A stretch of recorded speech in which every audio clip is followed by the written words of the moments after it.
Hello बच्चों, तो अभी मैं लाइव आ चुका हूँ मिस्टर फिजिक्स हैकर के चैनल पे। ठीक है, तो हम आज एक नए चैप्टर के साथ आप लोगों को स्टडी करेंगे। और इससे पहले हमने सेकेंड चैप्टर स्टार्ट किया था और पहले ख़त्म भी कर दिया उसको, वो था force and laws of motion. तो आज हम एक नए चैप्टर के साथ स्टार्ट करेंगे जो चैप्टर बहुत ही इंपॉर्टेंट है, और वो है ग्रेविटेशन। क्या है? ग्रेविटेशन। ग्रेविटेशन जब तक हम फिजिक्स पढ़ेंगे तब तक एक मोस्ट इम्पॉर्टेंट हमारा चैप्टर रहेगा। एक ग्रेविटेशन आप लोग देखे भी होंगे। ग्रेविटेशन को जरा समझते हैं। ग्रेविटेशन क्या कहता है? कोई ऑब्जेक्ट ऊपर से कहाँ आती है? नीचे आती है। कोई ऊपर गई से ऊपर से छोड़ा हमने तो कहाँ ऑब्जेक्ट नीचे आ गई। तो इसका कारण क्या है? कोई ऑब्जेक्ट नीचे आ रही है।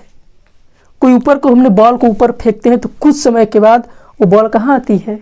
नीचे की तरफ आती है। एक साइंटिस्ट जी थे, न्यूटन जी, वो किसी पेड़ के नीचे बैठे थे और अचानक देखा कि पेड़ पर से कोई एप्पल क्या हो गया? नीचे आ गया। वो एप्पल के पेड़ के नीचे बैठे थे तो उनके दिमाग में ये घुमा कि आखिर ये जो एप्पल है वो क्यों नीचे ही अर्थ की तरफ गिरा, ये क्यों नहीं ऊपर गया। वहीं से एक ग्रेविटेशन का कंसेप्ट अराइज हुआ और वो था हमारा ग्रेविटेशन। ठीक है, तो बेसिकली हम ग्रेविटेशन का चैप्टर स्टार्ट करते हैं।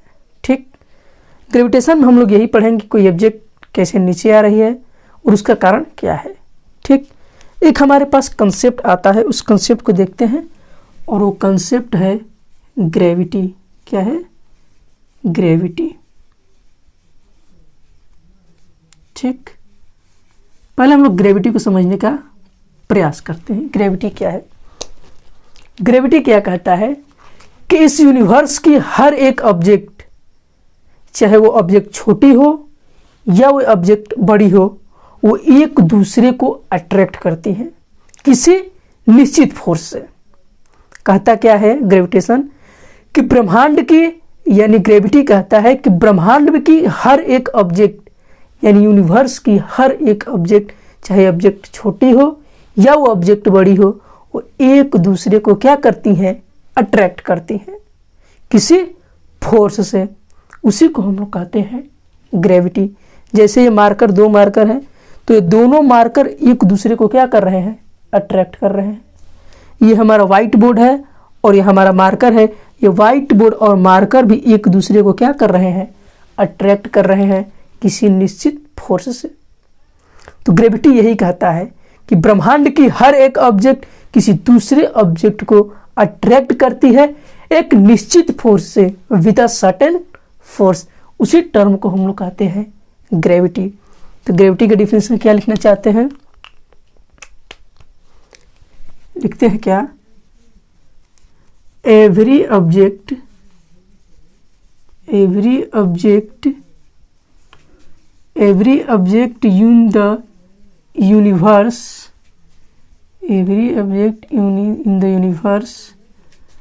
attract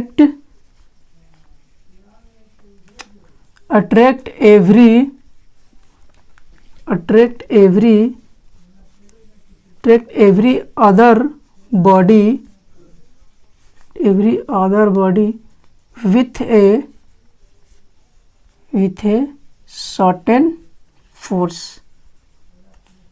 a certain force. क्या कहता है कि every object in the universe attract every other body with a certain force. Universe में, यानी ब्रह्मांड में, हर एक ऑब्जेक्ट दूसरे ऑब्जेक्ट को एक निश्चित force, with a certain force से अट्रैक्ट करती है। उसी टर्म को हम लोग कहते हैं ग्रेविटी। अब यहाँ पे सवाल उठता है कि ग्रेविटी तो हो गया, लेकिन ग्रेविटेशन क्या है? ग्रेविटेशनल ग्रेविटी, और ये कहता है टर्म हमारा सेकेंड टर्म जो है वो है ग्रेविटेशनल फोर्स। क्या है? Gravitational force. अब हम देखेंगे ग्रेविटेशनल फोर्स क्या है। ग्रेविटी ने हमें क्या कहा कि एक निश्चित फोर्स से एक ऑब्जेक्ट दूसरे फोर्स को अट्रैक्ट करती है। ग्रेविटेशनल फोर्स क्या कहता है कि जिस फोर्स से वो ऑब्जेक्ट एक दूसरे को अट्रैक्ट करती हैं, वो फोर्स का नाम है ग्रेविटेशनल फोर्स। क्या कहता है कि जिस फोर्स से वो तो बताया कि फोर्स अट्रैक्ट करती है, लेकिन वो फोर्स की वैल्यू क्या है, जिस फोर्स से वो अट्रैक्ट करती है किसी बॉडी को, उस फोर्स का हमने नाम दिया gravitational force.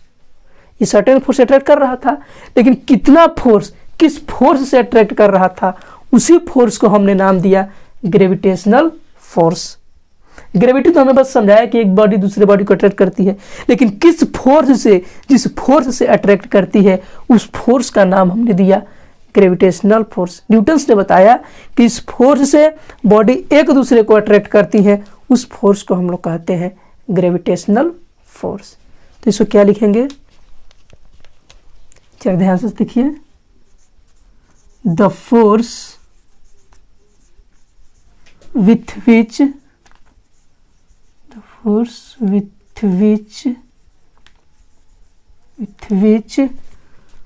a body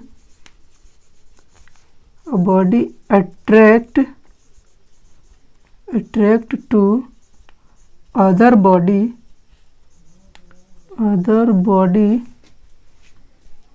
is called gravitational force, is called gravitational force।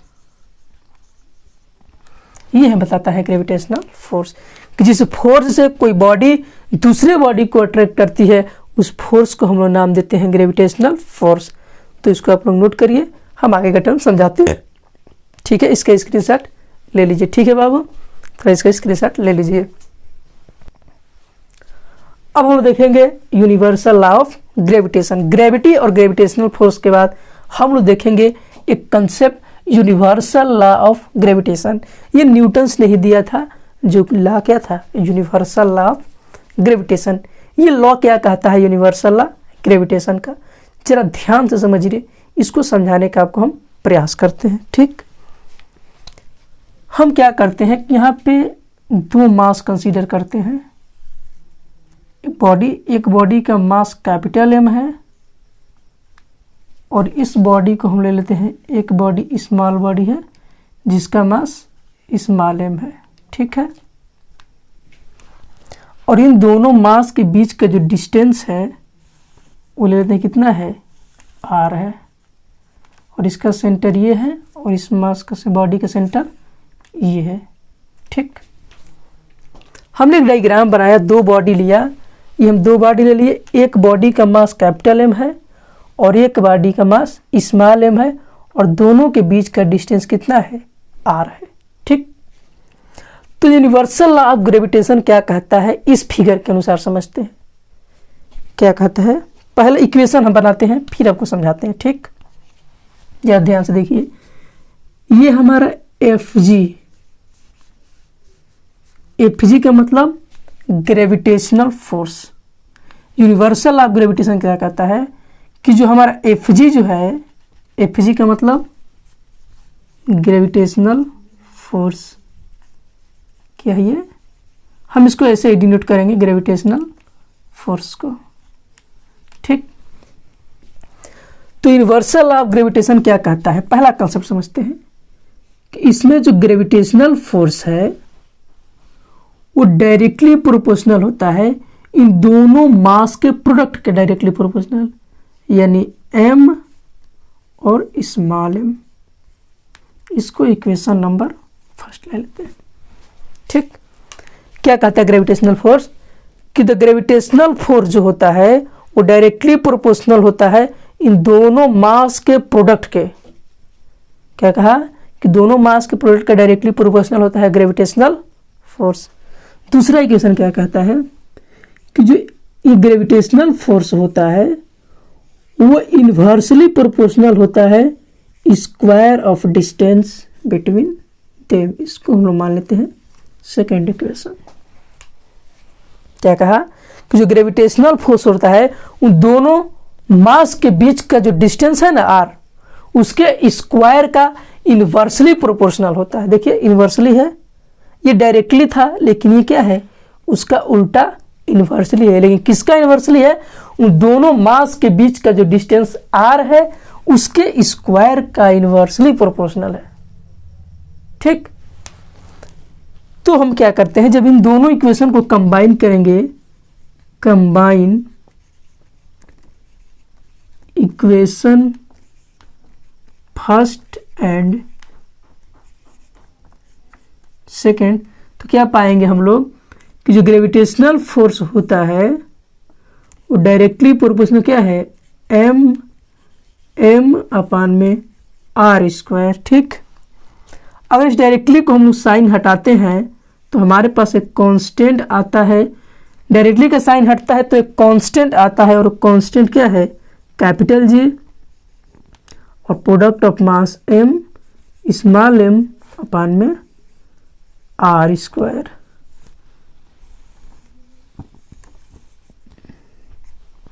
ये हमारे पास इक्वेशन मिल गया यूनिवर्सल लॉ ऑफ ग्रेविटेशन का।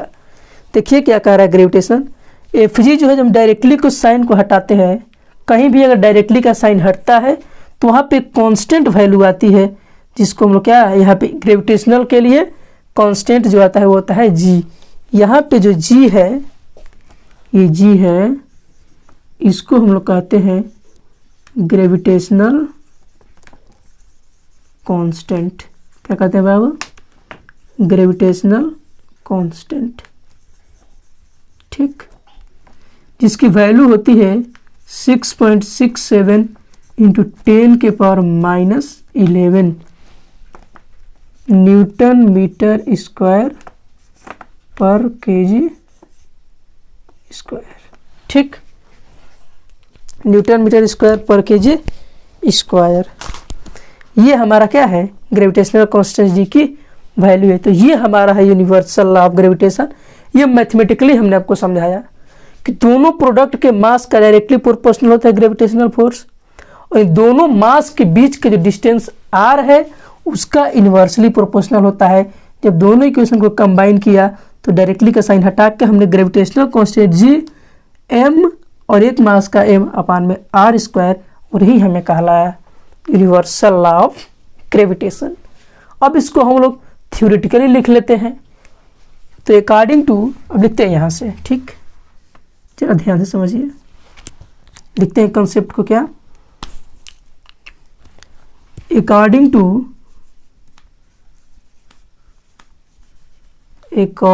To universal law of gravitation, according to universal law of gravitation, the gravitational force is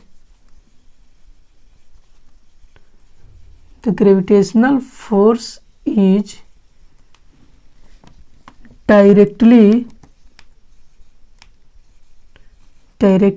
proportional to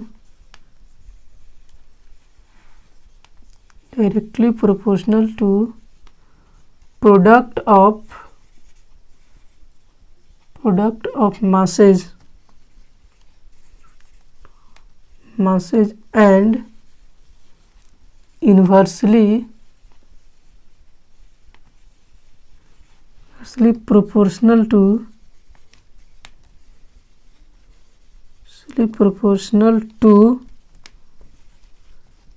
square of distance between them। क्या हमारा between है, short form में लिख दिया इसको, डिस्टेंस बिटवीन देम। ये हमारा रहा थ्योरेटिकल पोर्शन। हमने आपको सबसे पहले मैथमेटिकली प्रूफ किया कि कैसे आया, फिर हमने इसको क्या दिखाया कि यूनिवर्सल लॉ क्या है, एक थ्योरेटिकली है। अब देखते हैं जरा एक नोट पॉइंट में, जरा देखते हैं नोट पॉइंट, यहां से एक नोट पॉइंट जरा समझते हैं। अगर इसमें जी की यूनिट निकालना चाहते हैं, यूनिट ऑफ, हमारा क्या है, ग्रेविटेशनल कांस्टेंट जी है, इसकी हम लोग यूनिट को डिफाइन करते हैं। ठीक, जरा इसकी यूनिट को देखें ध्यान से। अगर जी को हम लोग लिखना चाहें तो जी को हम लोग क्या लिख सकते हैं, एफ जी और आर स्क्वायर मल्टीप्लाई कर देंगे अपान में क्या ले देंगे इसको, मास यानी एम और स्मॉल एम। तो फोर्स का यूनिट क्या होता है आप लोग जानते हैं, न्यूटन, और आर यानी आर क्या है, मीटर डिस्टेंस है, और इसका स्क्वायर अपान में दो प्रोडक्ट हैं मास के, तो केजी का स्क्वायर कर देंगे। तो ये हमारा रहा unit of G, newton metre square per kg square. Force का यूनिट न्यूटन, इसको हमने क्रॉस मल्टीप्लाई किया और एम को नीचे लाया, तो जी की वैल्यू क्या हो गई ये, और फोर्स का यूनिट न्यूटन, और आर जो हमारा डिस्टेंस है तो उसको मीटर में मेजर करेंगे, मीटर हो गया, और इसका स्क्वायर है, और दो मास का प्रोडक्ट है तो एक मास का केजी, तो दो मास का केजी का स्क्वायर। तो ये हमारा रहा यूनिट ऑफ जी। ठीक, और यहाँ पे दूसरा नोट पॉइंट क्या है, पूछ दे के क्वेश्चन कि जो एफ जी जो है, क्वेश्चन क्या है हमारा कि एफ जी जो है वो ग्रेविटेशनल जी के कांस्टेंट के बराबर कब होगा। नेक्स्ट क्वेश्चन क्या है हमारा कि जो ग्रेविटेशनल फोर्स जी है वो ग्रेविटेशनल कांस्टेंट के बराबर कब होगा। इस इक्वेशन से जरा देखिए, अगर हम लोग कैपिटल एम की जगह 1 रख दें, इस इक्वेशन को जरा देखिए, एफ जी इजिकल टू, ये कैपिटल जी हमारा है, अगर स्मॉल एम की जगह हम लोग 1 रख दें और इस स्मॉल एम कैपिटल एम दोनों की जगह 1 रख दें और उनके बीच का डिस्टेंस भी 1 का स्क्वायर रख दें, तो ये मल्टीप्लाई होकर 1 और नीचे भी 1 से कैंसिल हो जाएगा, तो हमारा एफ जी जो है किसके बराबर हो जाएगा, ग्रेविटेशनल कांस्टेंट जी के बराबर हो जाएगा। तो कैसे हुआ, इफ एम बराबर 1 फिर स्मॉल एम बराबर 1 और आर की जगह पे कितना रख दिया हमने, 1 रख दिया। ये हमारा इंपॉर्टेंट पॉइंट है।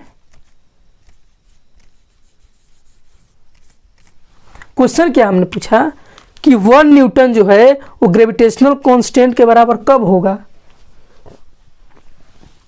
ये हमारा जो 1 न्यूटन ग्रेविटेशनल फोर्स है वो ग्रेविटेशनल कांस्टेंट के बराबर कब होगा। इस इक्वेशन को जरा ध्यान से देखिए, अगर कैपिटल एम यानी जो बॉडी का मास ज़्यादा है उसकी जगह पे हमने 1 रखा, इस स्मॉल के एम की जगह भी 1 रखा और इस आर की जगह पे 1 रखा, तो 1 × 1 1 हो जाएगा और 1 से 1 कैंसिल, तो ग्रेविटेशनल फोर्स जो है हमारा ग्रेविटेशनल कांस्टेंट के बराबर हो जाएगा।